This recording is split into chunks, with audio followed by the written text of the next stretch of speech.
Hi, this is Pierre Sabak, and today we're going to be interviewing Oriana. And this is a really amazing story. Oriana has travelled all around Europe. She's lived with the Tibetans, and she's practiced different types of meditation and yoga. And she's going to be revealing to us all of these secrets of the Eastern tradition. So now I'm going to introduce you to Oriana. Hello, Oriana. It's great to have you here. Thank you so much for having me. It's going to be a little bit of a long story because I would like to place different elements in their proper perspective and bring up onto the single table the maths, the physics, the biology, the chemistry, the science, the matter, all of these in a presentation that will be a little bit unusual since the story of my life was a bit weird, and I would suggest that we would talk about that part a later time because it is really not the most important. I would like to get into a bit the depth of the subject to give you a taste, an idea of the kind of things that the tradition has to propose. And this talk today, the general intention is full apocalypse for all. Apocalypse meaning disclosure, because that is what a lot of people more and more are wanting. So I will propose as a title for this presentation, A Himalayan Perspective on Torsion-Field Physics, or also The Living Art of Zero-Point Mathematics, or in simple words, For the Love of Nature, because really it is all we're going to talk about in the end.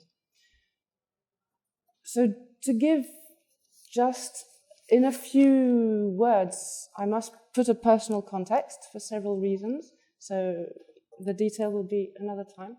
But I could simply, in very short words, introduce myself briefly as an intuitive troublemaker and an empathic fire starter. And I think you might agree with me in the end that maybe it's not an overstatement.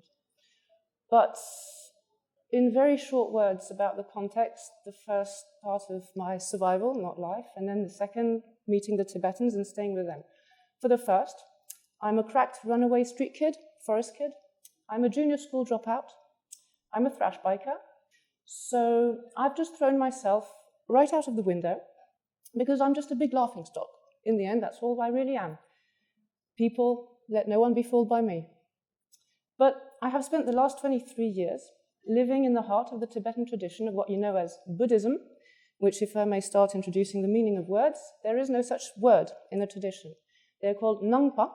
Nang means inside, and pa, those who follow. They follow the tradition of those who look for the answers to the questions of the universe inside of themselves. That is the meaning of the word. Such thing as Buddhism, it sounds a bit like communism or whatever ism, it simply does not exist in the tradition at all. So it is the tradition of the insiders, because we look for these questions which we all have inside of ourselves, which I think we will see is not devoid of purpose. So one of the reasons for this is the very interesting study David Wilcock made about the primordial tetrahedron, the primordial photon, because it is going to come bullseye into this, but in even more detail than what people usually hear and talk about. So in brief, nothing that is going to be presented here will be new under the sun, but simply the only difference is a slightly different perspective. That, of course, of the 0 point. So I'm talking as an ex-Buddhist nun. Of course, a major part of my practice in meditation and a few little things I would be able to talk about. I was in intensive meditation retreat for more than 10 years and was determined to go on to life retreat, and things could not happen as I intended. So I'm just doing the same thing another way. And so that is why I could present myself jokingly as being the blue nun. The nun that comes out of the blue, because in the Western psychology, people who put two and two together, there's a name for that, I forgot the exact name, apomeia or something, that it is the very definition of a very serious psychiatric condition that should entitle someone to be locked away. So this is why I'm the nun out of the blue, because the blue seems to be where things come out of. So now, if ever I were to say a single word of truth that would ruffle the feathers of who we know, well, they wouldn't even need to try to character assassinate me, because I just have. And as we will see later, it does not stop there. I'll just give you a little taste. We are going to reinstate and debunk our little friend, the famous tinfoil hat, but this is going to come later. for it is full of lots of things. So now we can finally get down to talking business, hardcore. In Tibetan, Wösel Dorje Ningpo, lucid photons, the adamantine heart. That is the name of the tradition that we're now going to go soaring into. And amongst the different things I've been doing, this is me in a Boeing. So, ladies and gentlemen, I hope that you will have a pleasant flight, because turbulences are expected, so hold on tight. And thank you for flying with Air Singularity.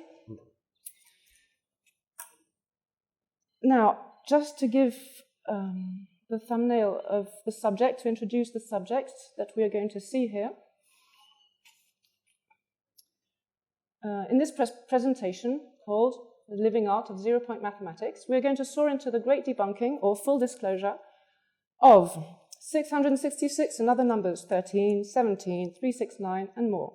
The swastika, the Schwarze Sonne, the SS, and the all-seeing eye, God, the devil, Adam and Eve, humanity, and all the others, the Big Bang, the black hole, the dark matter, the Big Crunch, and even thereafter, the sun and the moon, the brain, the penis and the vagina, the ego, the soul as being our ultimate absolution, the myth of inanimate matter, the real meaning of the words mystery, secret, hidden, and dark, Deus ex machina, or apomechanes theos, the true nature of machines, Lucifer, the Nazis, the Nordics, the Vatican, the Church, and the Cross, and their proxies, psychiatrists, and all the others, and why they fear above all self-empowered people. Life and death, hierarchies, higher dimensional beings, even those of the formless dimension, which you don't even know about. The occult, to be or not to be, existence and non-existence, and by the same token both and neither. Spiritualists versus materialists, spirit versus matter. All religions known to you in this world and all the others in the cosmoverse too. Our educational system, our medical system, our financial system, our commercial system, our government, and the tinfoil hat, and the alphabet, and the masters of the universe, and the chicken and the egg, the Temple of Delphi, Snow White, the Ice Queen, and Sleeping Beauty, not to mention the mirror. Oh, and by the way, the multidimensional AI problem, where we will be giving here practical applications or solutions that would definitely rid you of the problem. The cosmic secret, if you only knew.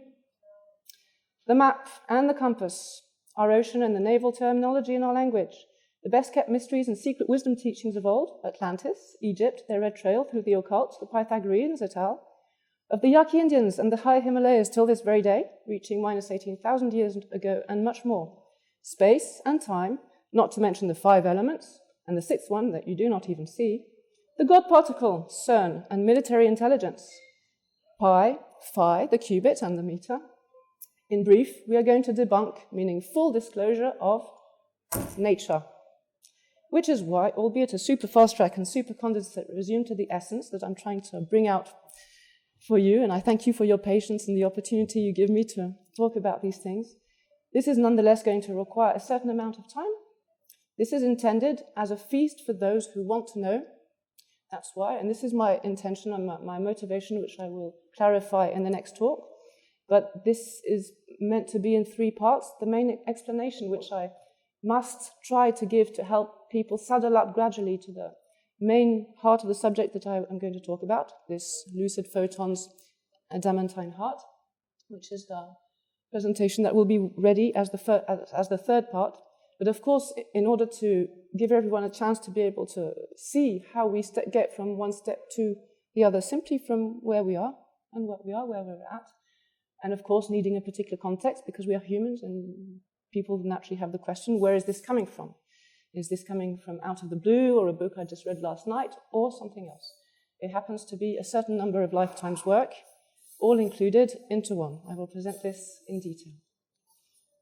So now we can start with the presentation, which are delineated as the meanings of few major words that I would simply place clearly like the most frequently known words about the tradition you call Buddhism, the insiders, like meditation, yoga, what these words actually mean, what is referred by those, with the anthropomorphic language of deities, giving you a few examples on which way, how every single aspect of a tradition has at least 4 different levels of interpretation. And in the Tantras, it is usually taught as being 6 different levels of interpretation. In every single line, there is the meaning of the word, the literal meaning, the intended meaning, the implied meaning, and so forth. And an introductory explanation, simply where we place the maths, the physics, which is, of course, the heart of where all this comes from as a personal research, and all the others.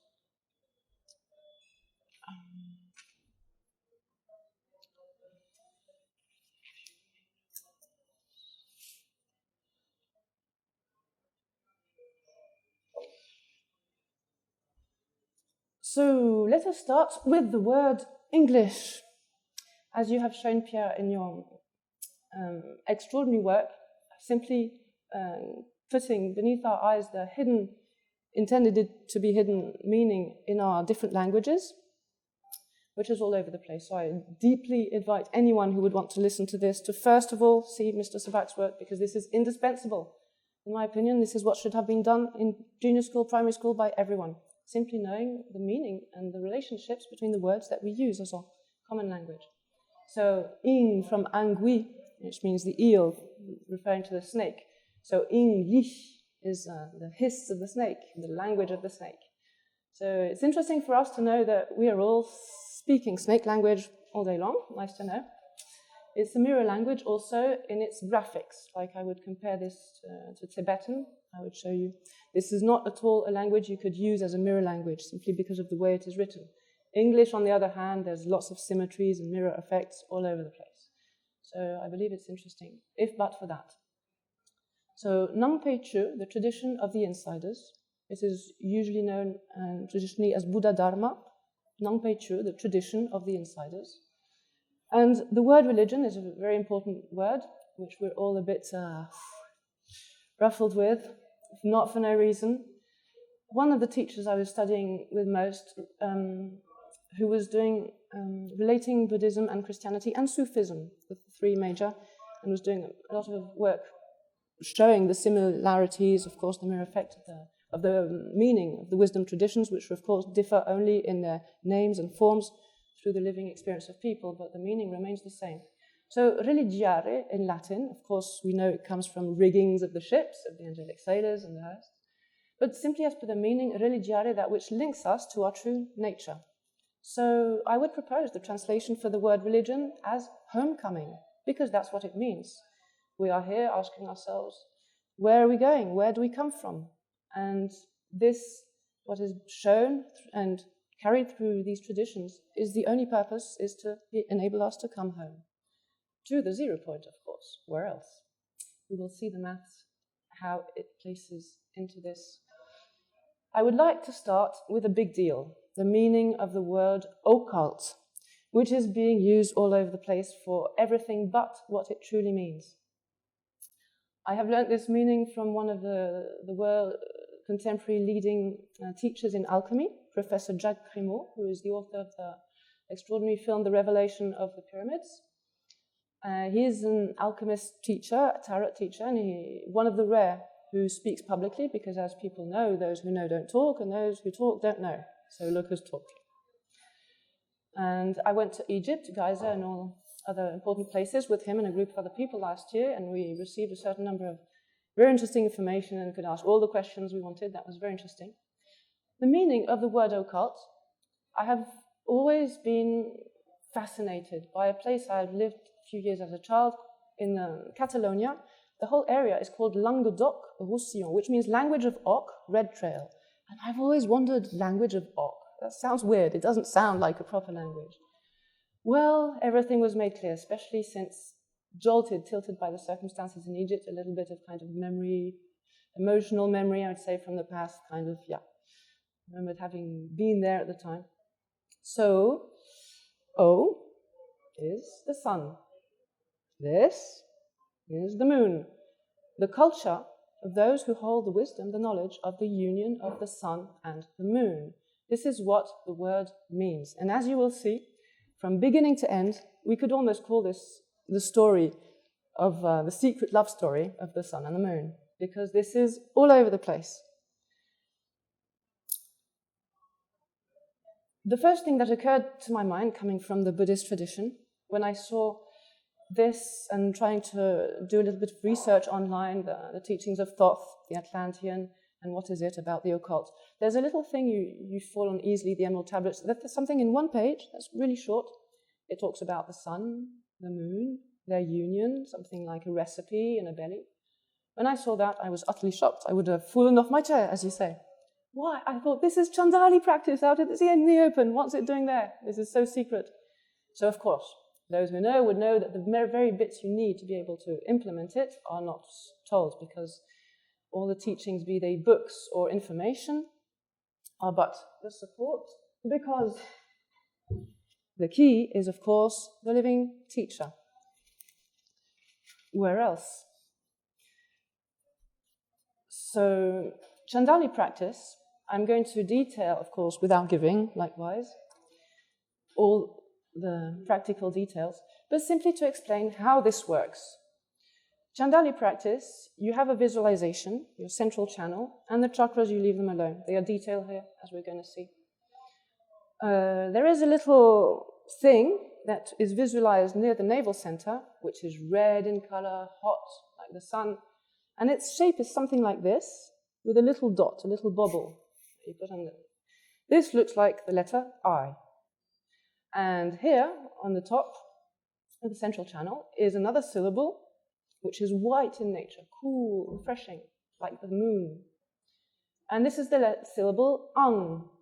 So, aham in Sanskrit, I am, which is the very possibility for us to experience life in duality, is exclusively based on this duality, which in the nature does not exist as such or separate from the nature. But this is the paradigm of Pi, we're going to come back to that later, that enables what is known as the illusion to occur, and us believing really things would be in a certain way, which in nature are not really. Like thinking that this is solid matter, when in fact now it is well known that not that much. And yet, the perception of it remains. So we are going to distinguish what in our perception enables us to perceive things in this way, and what can enable us to dissolve it. Because this is the practice of Chandali practice, of sun and moon practice, of occult, is through instructions and authorizations you receive from those who have mastered this practice. The heat of the sun, the eye, goes blazing up into the central channel and touching the moon fresh, making it melt. And this dissolution, this practice of yoga, will bring the dissolution in the heart, the fusion of sun and moon. So I am, the duality, dissolves.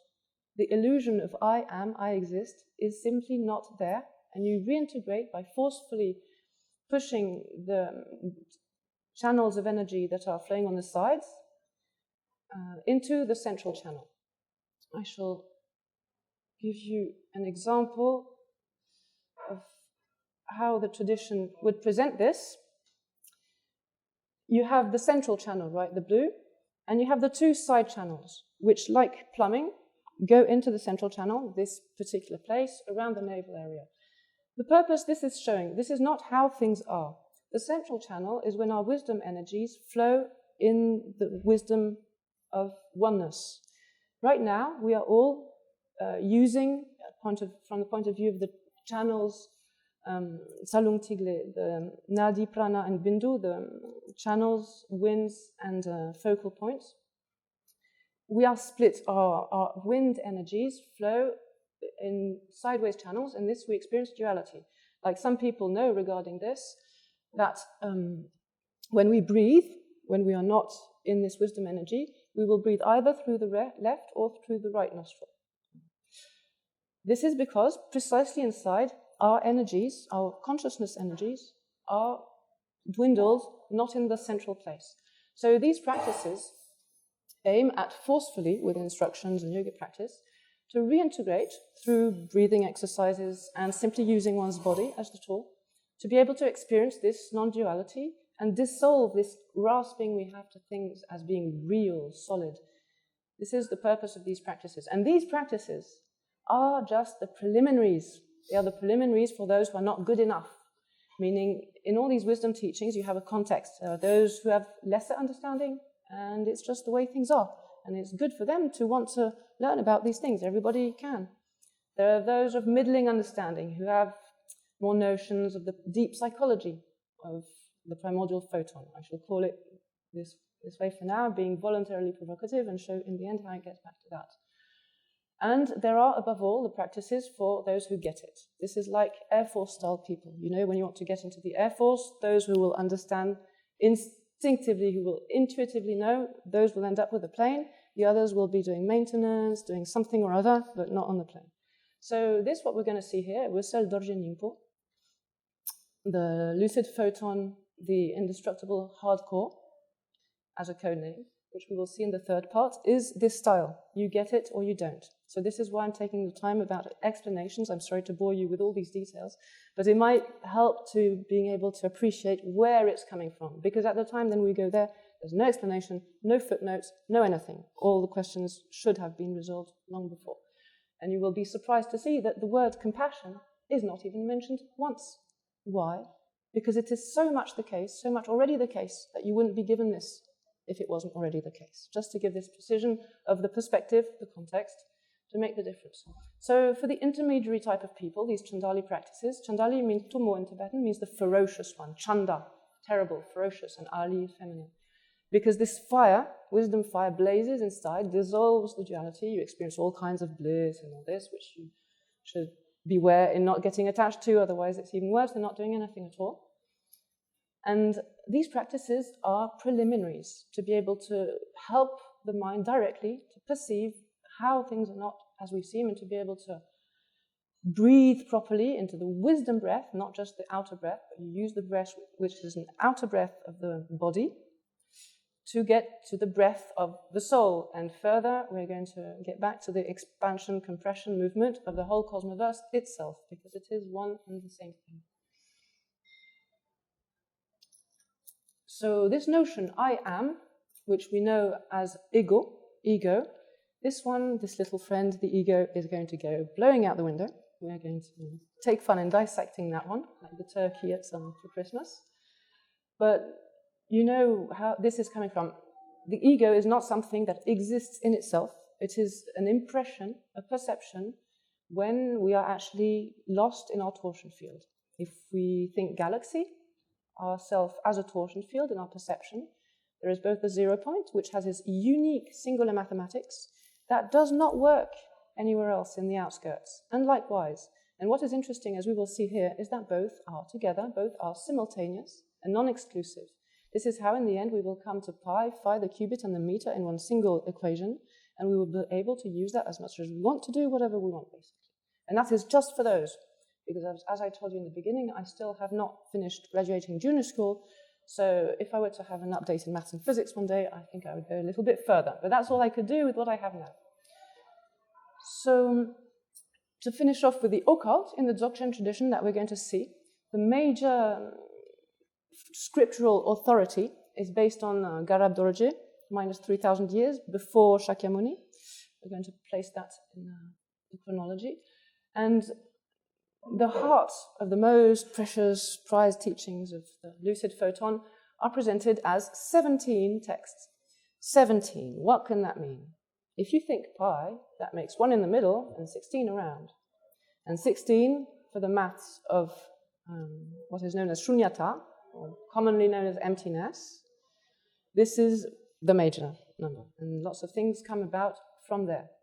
So again, the central one is called annihilation through sound, and here by sound we mean also light. It is the same thing, but the focus will be on the sound. And one of the major 16 is called the union or the kiss or the coalescence of sun and moon. So again, sun and moon united. This is the heart of the wisdom traditions of at least these two, and I have no doubt a certain number of others. And this famous Tantra of the union of the sun and moon is where is found what Namgai Norbu Rinpoche taught a lot as the Song of the Vajra. It comes from this text, the original of which was in a language written in Tibetan. I've never seen any translation because it has never been told before. Even the Tibetans themselves don't seem to know, although it's black on white on the books. I can show you where to find the books for free online. And it is a language said, the language of the birds. So that's very interesting. But I think it is different from the language of the bird of the alchemist tradition, which simply means a language that is hidden to most. And I don't believe it has anything to do with the blue avians and Ra, but it is interesting to note. And the texts will describe black on white that these texts have been translated in 378 different languages before coming to Tibet. So scholars who think that the originals of these texts were Indian, I'm sorry, but they need to go back to reading the text. It's in the preamble of the text itself. So that makes a lot of languages. And we could even at some other point, this has not been prepared in my presentation, I'm just thinking about it now. I was making a study quoting a lot of different languages that they quote in these texts, which are unheard of, even if in our world. So these subjects can lead to so many other places if we were to want to and take the time to. So to remember here, all these things are preliminaries. Preliminaries to what? To simply one's awareness, being able to bring one's attention back to oneself. Because as we will see, attention is the energy of our awareness. If we are keeping our money in a bank, and our money is precious, what to say about our paying our attention, which is the source energy of ourselves, of our consciousness, of our perceptions, of everything, to distractions, to this, to that. I would say that it is exactly in this way that the human population here is being kept enslaved. It is the major method, as we will dissect in detail. I'm just introducing it here. So, just to precise about that, the word Cabal, I have not the exact meaning, I did not find that, but I asked some people from this occult tradition, and they simply confirmed it's like occult. It has a very precise meaning, which has nothing negative whatsoever. And I just wanted to precise that there is a quantum link that is exceedingly important. Whoever we are, every time we use the word occult in implying something negative, hidden, and dark, well, please let me put it this way. You like Christ, Jesus, who was a good guy from what I understand. And let's say we travel in 1,000 years' time, little time travel, and through time and different people who had manipulated your world, they would have come to make this word like Jesus or Christ as meaning satanic. And let's say, oh, that's Christ-like, that's Jesus-like. Imagine, you do this time travel and you listen to that. How would you feel? How would you feel? So, as I will explain in my past and history, definitely this tradition is not unknown to me and I have memories.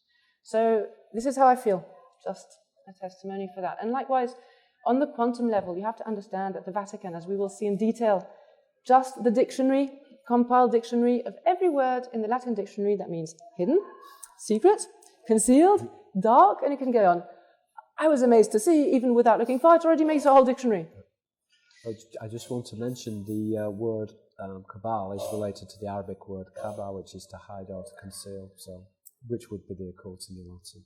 But continue. Oh, thank you. Thank you for that. Yes, absolutely. So on the quantum level, because as we will see, the Father, the Holy Spirit, and the Son, you have Dharmakaya, the absolute body, the all-enjoyment body, the speech, and the physical body, Nirmanakaya, which is the physical body. So our speech, when we use words, there is, of course, a natural link on the quantum level. What I'm saying by this is that every time we use this word occult in the intention that those guys have intended for us to mean, you know, those little guys. Yeah? Those ones behind everything. Well, yeah, you can stay on the floor. It's not a problem. Well, every time we use these words in this way, it's like on the quantum level, we were giving $1,000 to the Vatican. On our energy level, they are blood-sucking us, everything. We all know they are taking the heart. They kill the children, all that, because they take the heart out. Not for no reason. Not for no reason. Simply because they do not understand themselves, these words of wisdom which they have stolen, and think that they could do better. Simply because they do not understand the fundamental thing, which even the law of one talks about, and yet Mr. David Wilcock has still not been able to put together. And I'm talking about him because I appreciate him infinitely, and I would not even mention anyone in this whole presentation. I was going to be a little bit strict and a bit of bashing with a lot of people out of love, because here it is the truth that we want. And what would I be to not put things clearly? And how the things in the research that has been going so far seems to prove is that everybody is really that close. All these guys have done that much, and especially Mr. World Occult has done a huge amount of work. He is really someone I would laudate and encourage everyone to see, especially the work he was doing in Ascension Mystery School, which was beginning of this year. The thing is flawless, if but for the last little details that would actually enable everyone to put 2 and 2 together. And by 2 and 2, I'm sure you imagine that 2 and 2, that does not necessarily make 4. 2 and 2, when you're in the 0 point, plus and minus, charge and discharge, attraction, repulsion, this is where we're going to come diving into. 2 and 2 are equal to 1 and 1, equal to 537 and 537 when you are in the proper perspective. Here we're going to debunk flat earth maths, because it is just a matter of perspective. The information, as I said, nothing really will be new. But when you can, with the proper perspective, see it all together, like the number 17, that would seem random. Oh, think by 1 and oops, out of the blue. So let's get down to a few words. The word meditation does not exist. A total mistranslation. Talk about lost in translation there. In Tibetan, gompa, bhavana in Sanskrit. It means to get used to become familiar with, to habit yourself oneself with, to cultivate, to become familiar with. And to get used to what? Well, to get used to yoga, nel jor, nel the natural state, jor united. To be becoming used to being oneself, basically. To be what we actually are, not what we would fancy being, or what we believe or have an impression of being. So it's union with one's nature, one's natural state, which is translated in the context of Dzogchen, the great completion, the great perfection, as immersion in genuine being. So the only yoga that will get you free, because here the point is freedom, it is not having information, it is not being a scholar or this or that. The point is we want out. We have been screwed over once too many times and we want out. Suffering no more, suffering too much.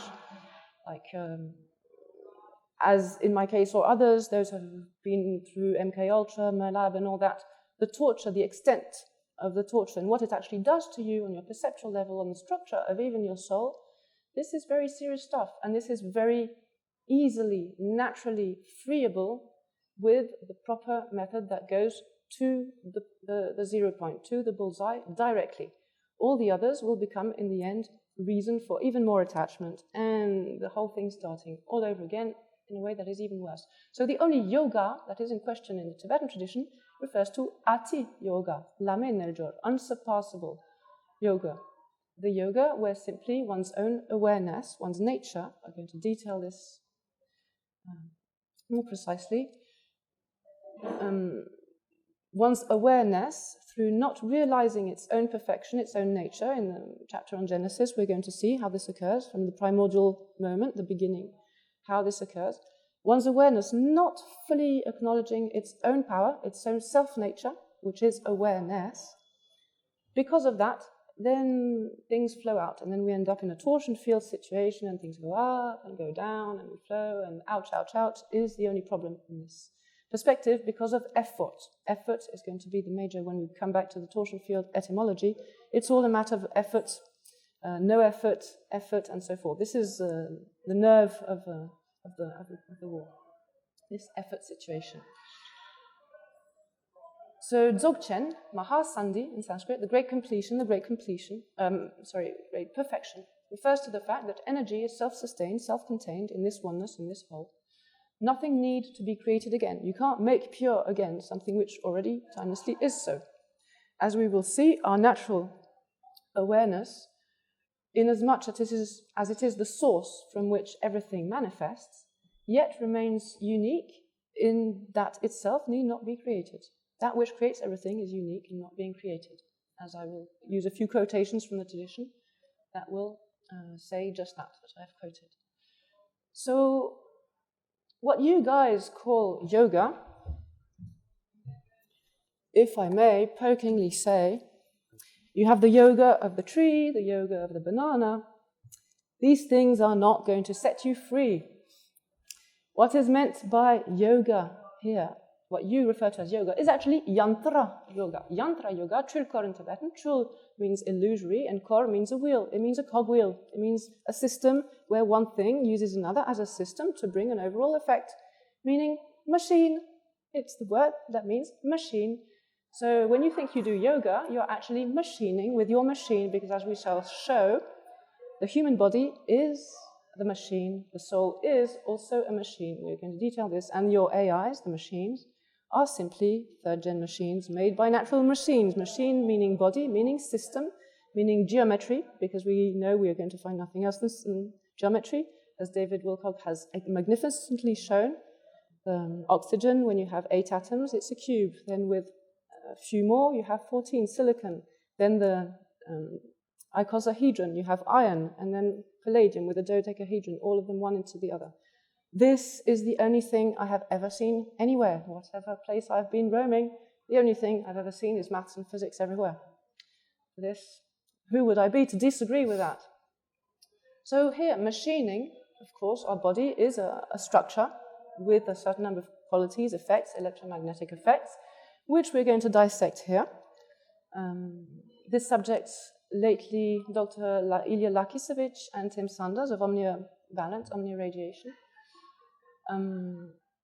they're the first ones that I've seen who go as far, I will give the detail later for that, as placing awareness as part of the fundamental qualities of the photon. Let me just find it here. It should be not very far.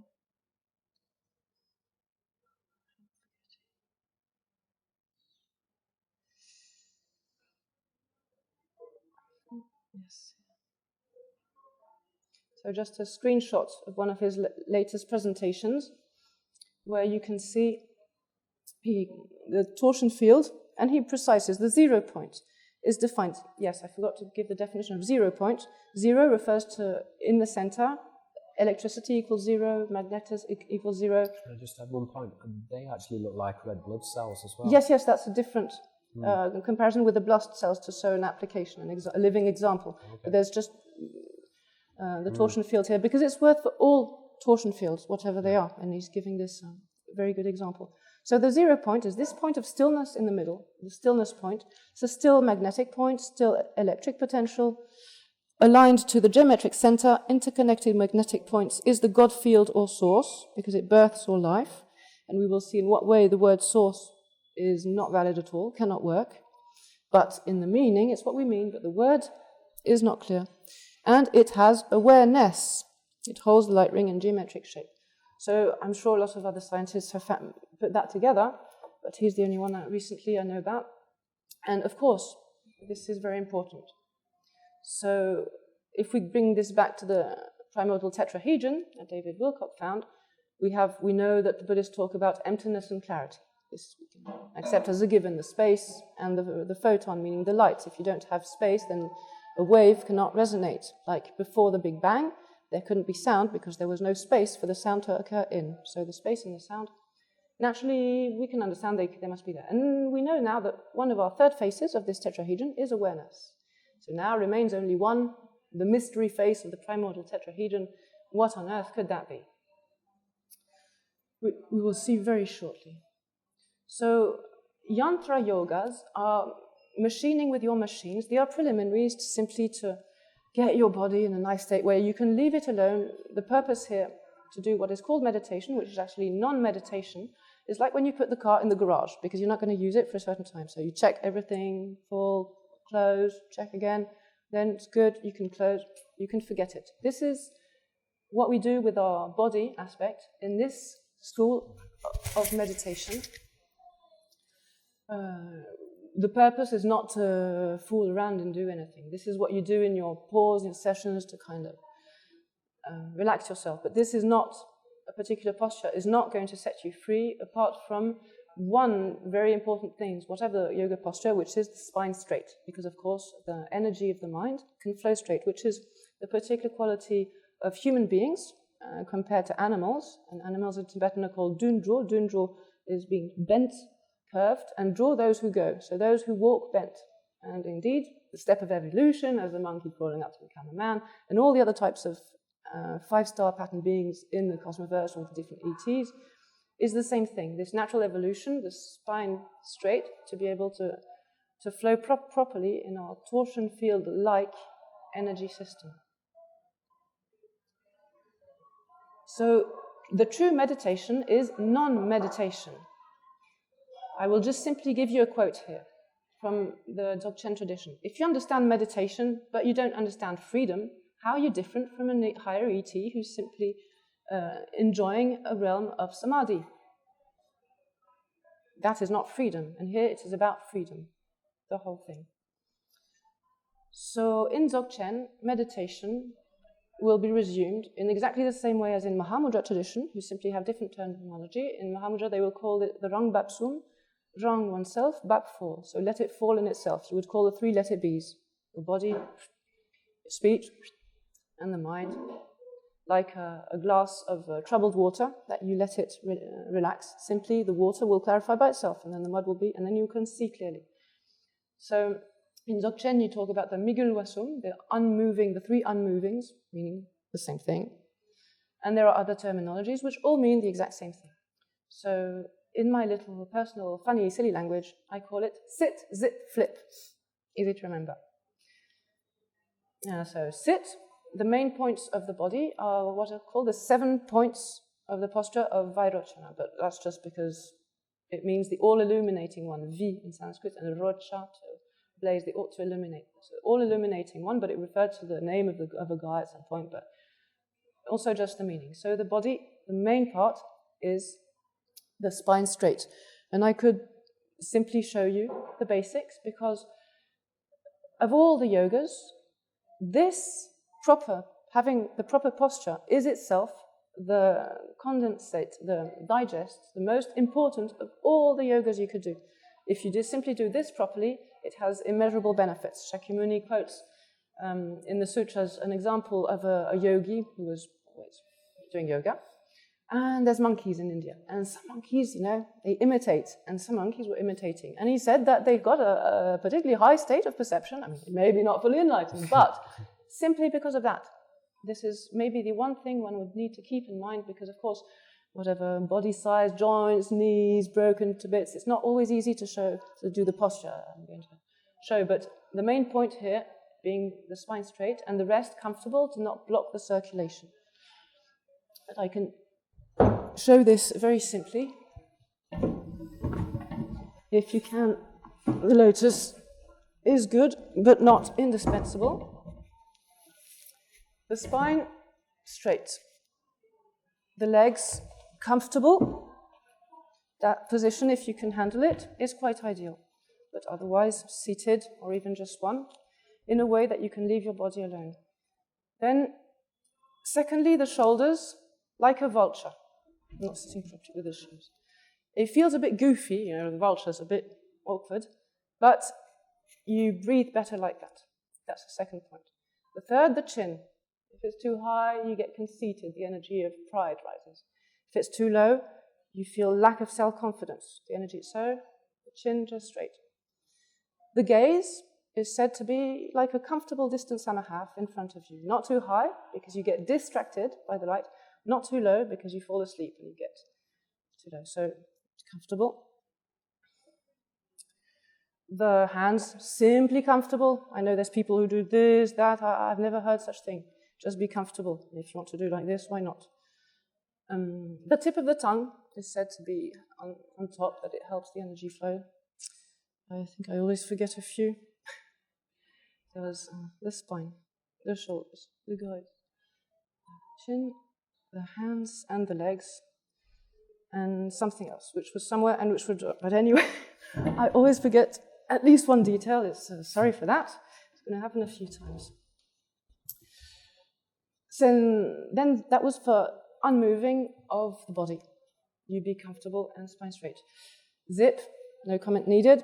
Both if you can. Of course, you're not going to zip your intellect, but you're trying to not encourage it to do whatever you want. And then flip simply means your gaze, but not your gaze, your eyes. You don't turn your eyeballs inside out. But you take back your attention to yourself, not to the phone, not to anything else. And you're simply an observer of nature. You're simply observing how things are inside. Because since we are a torsion field, these are fluxes. It's like the thermodynamic situation, like the atmosphere, the currents, in the air, the winds, the hot winds, the cold winds. We have this similar type of structure. So we are simply observing how these undercurrents of mind energies flow. Because since we are paying our attention outside, we have no idea how many different layers of undercurrents there are. We think we only have one thought. No, underneath there are many levels, and even the unconscious is there. And when you take the time to do this, you simply take the time to observe these undercurrents. Because here we're going to observe particularly the underlying stratum of consciousness by perceiving it simply, nakedly, simply, like a child who doesn't know anything. This is not for scholars. This is simply relating to the underlying current of our perception, which is the cognizant quality itself, the fact of being cognizant itself. This does not come from your parents, only the body does. It doesn't even come from the soul. The soul is a first concretion of a primordial energy and also dissolves and also is born at a certain point, or seems to do so. So the essence of meditation, threefold, sit, zit, flip, or the three unmoving, that is what is called meditation. It is not to do something, to give yourself the opportunity of simply being natural, being yourself, being your natural self. And your awareness, because this is what makes the difference, not just being there and blissed out or something. Your awareness, since awareness, we have now identified it as one of the qualities of the primordial photon. Well, when one's awareness simply pays back its attention to itself, this is the only thing you need to do to slowly, slowly, slowly take the hand back on this torsion field, ocean-like circumstance in which we are like sailing in our little ships here and there. And ego, the ego grasping, clinging, is the natural self-preservation of our natural energy trying to keep us together, try to keep it together. So we have to identify things as being this or that, just to not lose it, very literally. This refers to torsion field etymology, and it's not said lightly, it's very important. So the best way of meditating, traditionally, is taught, you should be like this. Like a little white rabbit born yesterday, meaning stay fresh. This one, but to stay fresh, and I was told the best way to meditate is to meditate as if you did not have the slightest worry in the world. Here you are dealing with what truly matters, the nature of things, and the rest outside. Leave me alone. So in the Mahamudra tradition, they talk about tamel gi shepa. Tamel means ordinary, and shepa to know, jñā in Sanskrit. It's ordinary knowing, not ordinary in the sense that it's our common delusion, but it's not something extraordinary or metaphysical.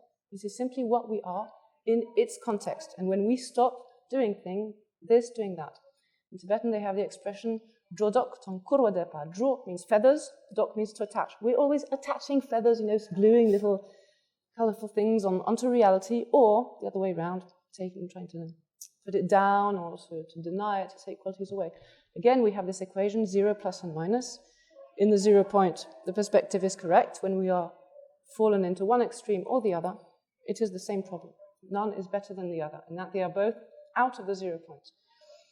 So that...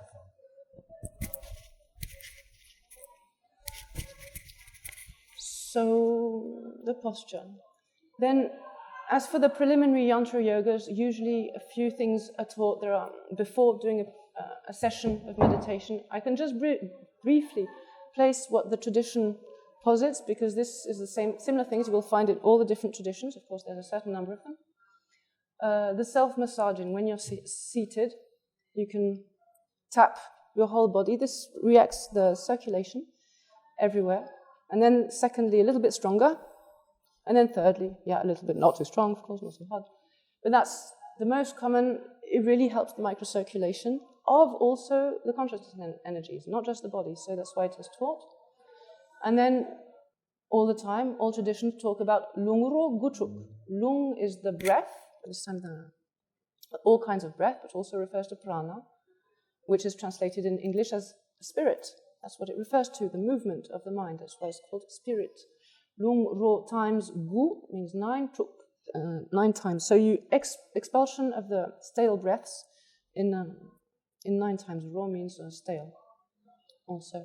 So that is simply 3 times 3, the first time gently, and then a little bit more, and then the third time more, and then first time through the one nostril, then so some people they do it like this, or they like that. I mean, this is the detail of the tradition, but the simple thing remains: one nostril, the other, and then together, slowly, and a little bit stronger, and then you really kind of breathe out all the things, the tensions, the energies that are getting stuck. That is a very good way, and always taught as the perfect way to begin a session of meditation. And I can simply show you, then afterwards there's the proper yogas. I'm going to give you an example. I can't do it in front of you, because otherwise we don't have the material. But just to give you a taste of what is actually meant by Tibetan yoga, because I'm quite sure it has nothing to do with what people imagine. But to give an authorized digest of that everybody can do, because in its simplicity it does the same thing in a very simple way. I've mentioned the central channel and 2 side channels. So here in this yoga, the point is to forcefully get the 2 dualistic energies back into the central channel. And so as you saw on the little diagram, they flow here, and above the head, it wasn't clear in the diagram because you need the explanations. Actually, it goes behind the head like this and goes back inside here. But that is detail. Anyway, these 2 side channels, in order to unblock the currents of energies which are either on one side or the other, to unblock them, there's a particular point here. So in 3 movements with in-breath, keep, and out-breath, I'm going to do like this with a fist, a Vajra fist, which I'm going to explain afterwards. Come here, then you hold, and then so.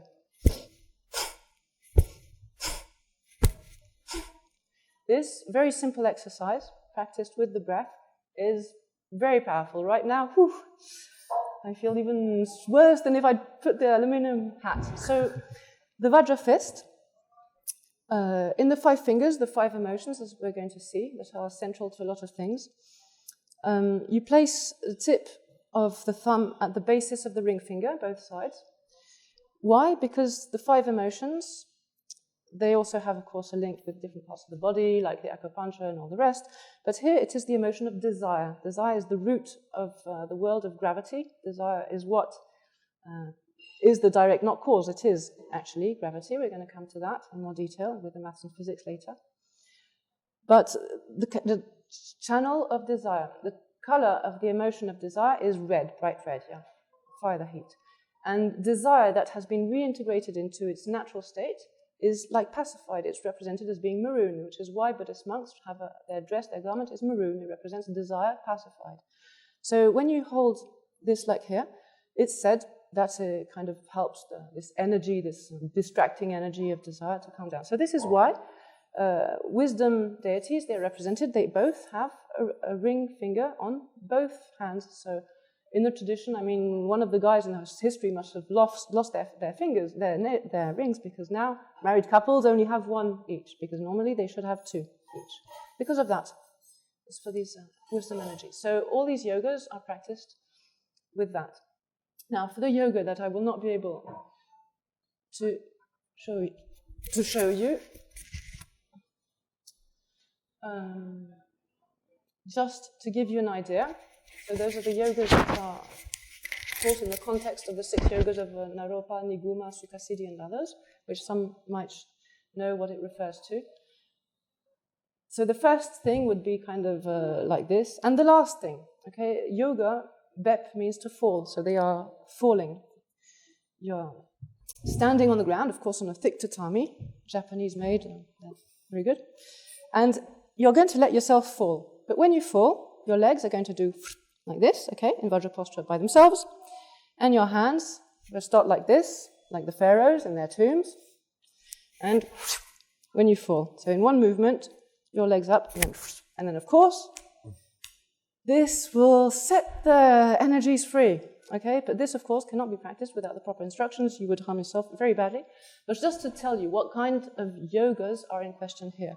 They are using our machine in a very physical body way, with energy which are one, in an understanding that has been explained to them before. You know what you're doing, why and how, and you go for it. So that's Tibetan yoga stuff. Another just little exercise I can talk to you about, because it's taught in the Lungrugutruk and all these massages, is what is called Selchuk, or the snorting of the dragon. You're seated, and I don't know how I can really show that one. You're going to use your body like that to kind of get the stale breath, to move around, and then something like that. You're in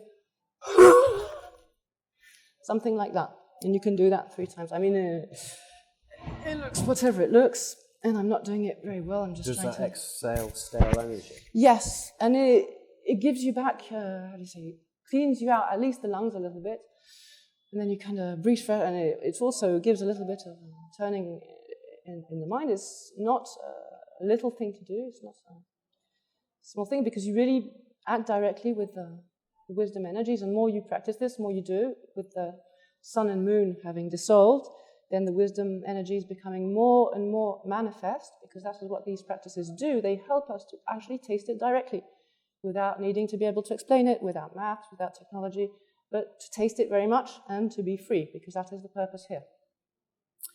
So that was for yoga and meditation. So meditation, the meaning of the word, means to stand your ground in awareness. All the practices are going to help us to be able to simply be able to do that simply. Why is it not possible for most of us to do it simply? Because we've been used to for long in blah, blah, blah, blah, blah, blah, meaning this is an ocean, a torsion field. So the movement, there's a kinetic movement, just like when you drive a truck.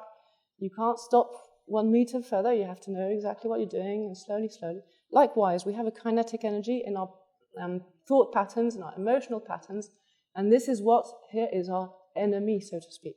This is what the difficulty is.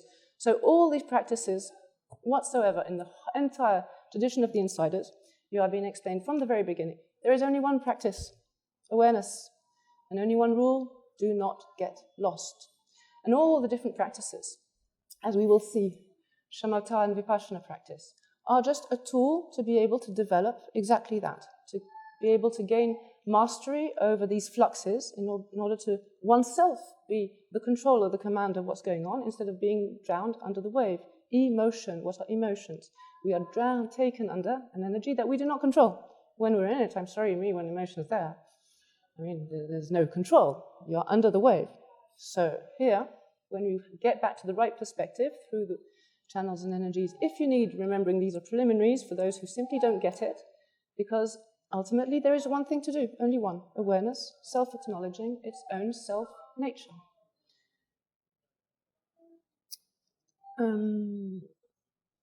How do you say to practice meditation?